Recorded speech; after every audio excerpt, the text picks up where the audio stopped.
Yes, warm welcome. A very warm welcome to you. Wir haben natürlich eine Of course, intensive Tagesordnung. we have quite a lot on our plate today. Quite a busy schedule. There are a number of points on it. On the one hand, obviously, Britain's leaving the European Union. We have said repeatedly from the German perspective that we very much regret this step, but it is fact. So what we now need to do is to shape Britain leaving the European Union in such a way that we continue to have very close relations between the United Kingdom and the European Union, but that we can also have very close bilateral relations, because these bilateral relations between Britain and Germany are very close indeed. They are characterized by a spirit of friendship, and I hope and pray that they will be remaining so. In the future, we have a lot of points where we see eye to eye, and also a lot of points where we need to work together. And from a German point of view, a negotiated Brexit is obviously something that we would very much welcome. But we have also said time and again that we are also prepared for a no deal. So should this happen, this will or can happen. We are prepared for it, but obviously, we also think of the life of the many citizens of British citizens living currently in member countries of the European Union. We also have to deal with the situation should Britain from one day to next no longer be a member of the European Union but a third country. We would then try our utmost in the period following that to negotiate a free trade agreement. That at least is the offer of the European Union. But going beyond Brexit, we also have a number of other issues that we need to discuss, because the world, as we know, is in turmoil. In only a few short days, we shall meet on the occasion of the G7 summit in France. I am very much also looking forward to hearing from the Prime Minister how Britain assesses, this new government assesses the situation with Iran, but also in Libya, with North Korea, and we shall also address Hong Kong and other issues that we consider to be challenges in the world of today, and all of this in a spirit of friendship, in a spirit of trying to bring about an understanding, and also in the spirit of shared values and also shared perspectives. So yet again, a very warm welcome to you, Prime Minister, dear Boris, to Berlin. Thank you very much, Chancellor Angela. Thank you so much for that amazing welcome that I've just had. I don't think I've had one like it in my life, and it's wonderful to be here in Berlin, in Germany, on my first overseas trip as Prime Minister. And it was obvious, really, that we should come here to see you, Angela, because this is a relationship that is so important for the UK. There are so many areas in which we collaborate, in which we work powerfully together, whether it's standing up for the rules-based international system, standing up for democracy, for human rights, for equalities of all kinds. Germany and the United Kingdom are shoulder to shoulder. We work together to preserve our collective security, whether through NATO or other institutions. We work together in tackling the challenges of the environment, climate change, the loss, the threats to our natural world. And as you rightly say, Angela, we will be talking about a wide range of subjects. Tonight we'll be discussing Russia, Iran, China, what's going on in Hong Kong, many other subjects, including, of course, as you say, the small matter of Brexit, which we are fated to discuss.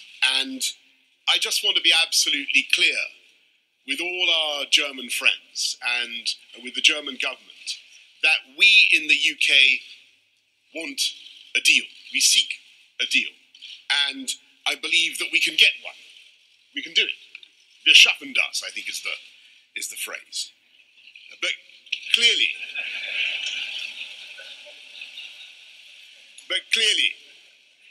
we cannot accept the current withdrawal agreement, arrangements that either divide the UK or lock us into the regulatory and trading arrangements of the EU, the legal order of the EU, without the UK having any say on those matters. So we do need that backstop removed.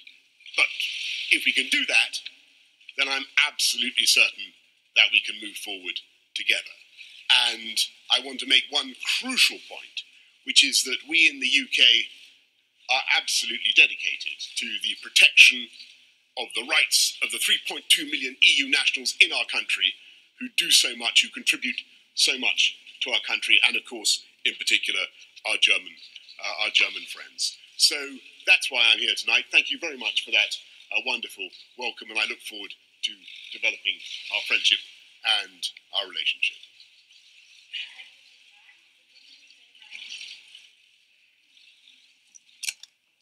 Thank you. Ben Wright from the BBC. A question to the Prime Minister first, please. Mr. Johnson, the EU says it will not renegotiate the withdrawal agreement under any circumstances. So are you prepared to compromise, or is this trip simply posturing before you blame the EU for a no-deal Brexit? And Chancellor Merkel, the withdrawal agreement was defeated in Parliament 3 times in Britain. It has been buried by Boris Johnson. Why won't you reopen it in the few weeks that are left? Or do you see the Brexit crisis now as the UK's problem to solve? Thank you. Well, thanks very much, Ben. Yes, of course, I think there is ample scope to do a deal. And I've explained, I think, pretty clearly what needs to happen. We need to remove those elements of the withdrawal agreement that simply don't work for the UK. I've spoken of the things that I think are sensible, the protections of the rights of EU nationals, but the backstop, that particular arrangement, which I do think has grave defects for a democratic country, a sovereign democratic country like the UK, that plainly has to go.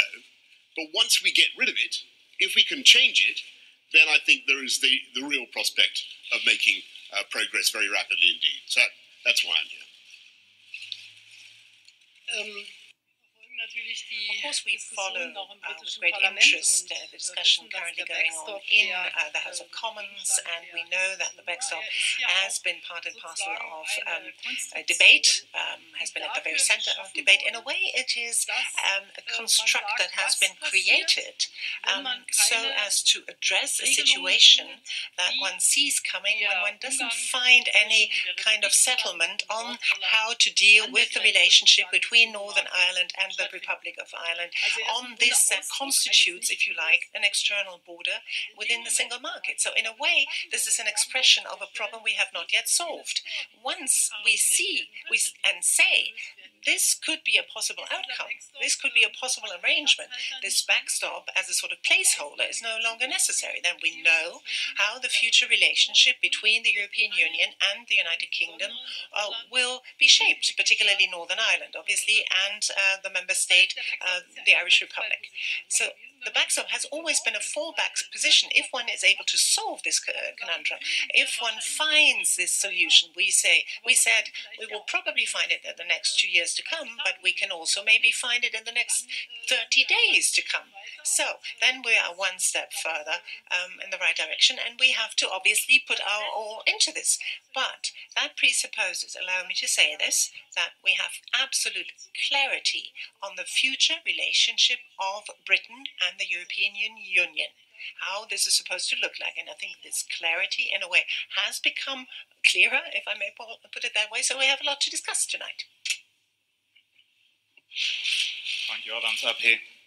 Frank Jordans from AP. Madam Chancellor, yesterday you spoke of these practical solutions for the Northern Irish question. How could they look like for you or for your colleagues? And you've also said within the next 30 days this could be possible. How realistic is this? And Prime Minister, how do you expect to negotiate with the European Union in the case of a no deal? Wouldn't you be going back to the very same leaders that you've just rebuffed with a much more difficult negotiating position? And do you see a prospect of a time-limited backstop as viable? Also, erstmal möchte ich noch mal betonen. Well, let me underline yet again, and that is something that I think has worked over the past few years quite well. The Commission is negotiating on behalf of the 27 member states, and we have, as 27, the aim to have a uniform, consistent position vis-à-vis Britain, and I think that's important also for the United Kingdom.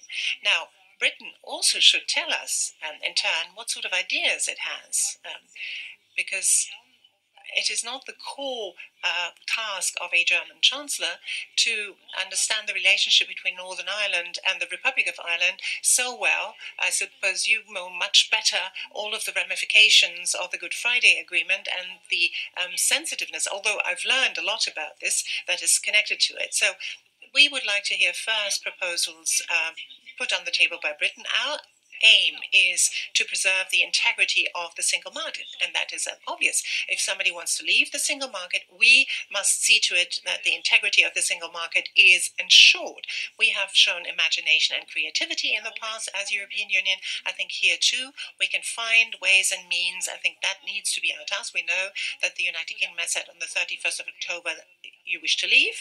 We take this very seriously, and we start from the assumption that you will do this. So we will simply have to do it in fewer months than 12 months if there is to be an orderly Brexit. Thank you. I just want to stress on the point about the border in Northern Ireland.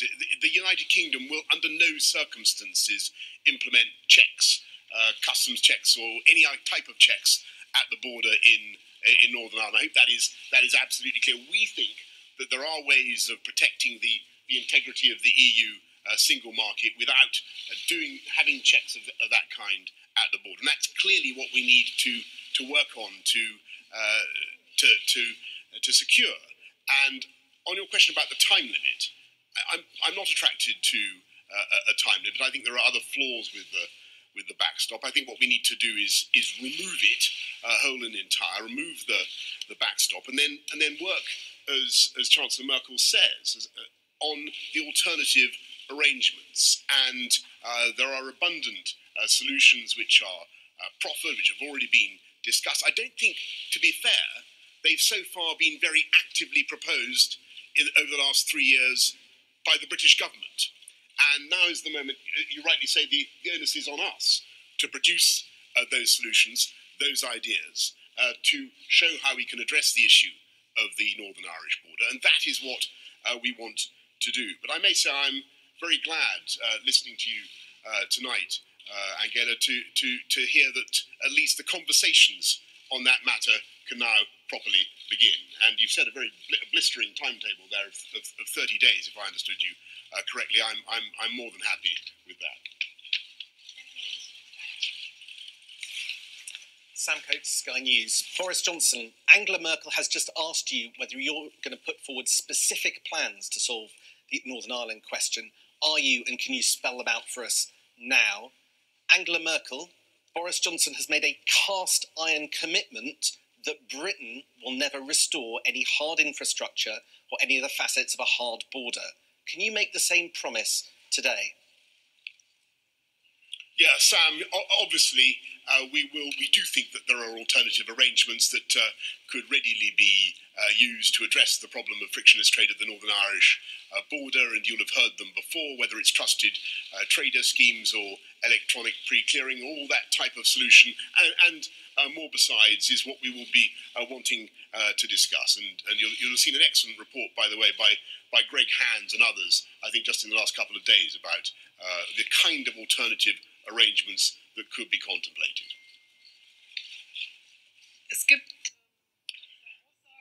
There are two statements. Both of them are correct.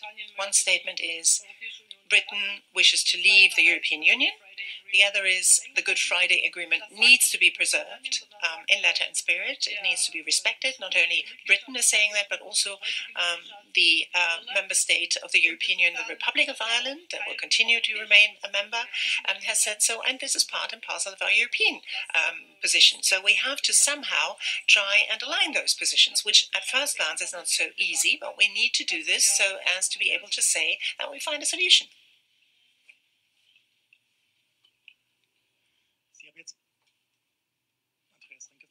Andreas Rinke from Reuters, both of you have shown a spirit of compromise, or a readiness at least to compromise. But the basic problem, Chancellor, is it not that you do not wish to change the withdrawal agreement, and you, Prime Minister, are not satisfied with only sort of changing this agreement on the future relationship? So is there not the basic problem still unaddressed? Is it not only blame game, as the Federal President said today?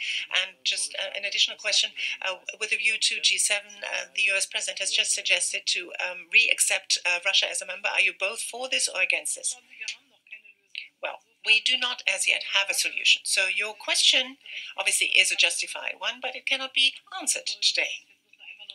You will simply have to wait a little bit longer whether we come up with a solution. I see possibilities through, for example, shaping the future relationship in such a way to address this point in a sustainable manner and a firm manner, and the rest is work, hard work. On the second question, whether Russia should again participate in the G7 meeting in 2014, there were good reasons for Russia being suspended. The Russian president spent a visit, an official visit in France. There seems to be a slight movement as regards the translation of the Minsk process into reality. If we were to come forward in the implementation, maybe the situation may change. But as the situation is today, I would say there is not yet sufficient progress for saying the reasons we had in 2014 are obsolete. So this is why we, and that means Europe, but also France and Germany in particular, will put our all into talking to the new president of Ukraine, Zelensky, and talking to Mr. Putin and try to make progress. And then we look at the progress and we can see whether we are already far enough. Your point about the seeming impossibility of the negotiations. I've in my life watched a lot of European negotiations, and believe me, it looks at first as though it's irresistible force and immovable object, and what in my experience happens is that people find a way through. And I think that if we approach this with sufficient patience and optimism, as I say, we can get this done. And it's in the final furlong generally when the horses change places and the winning deal appears. On your second very good point about Russia and the G7, I'm aware, of course, of the moves to reintegrate Russia into the G7. And I just have to say that given what happened in Salisbury and Wiltshire, given the use of chemical weapons on British soil, given the continuing instability, civil war, the war in Ukraine, given Russia's provocations,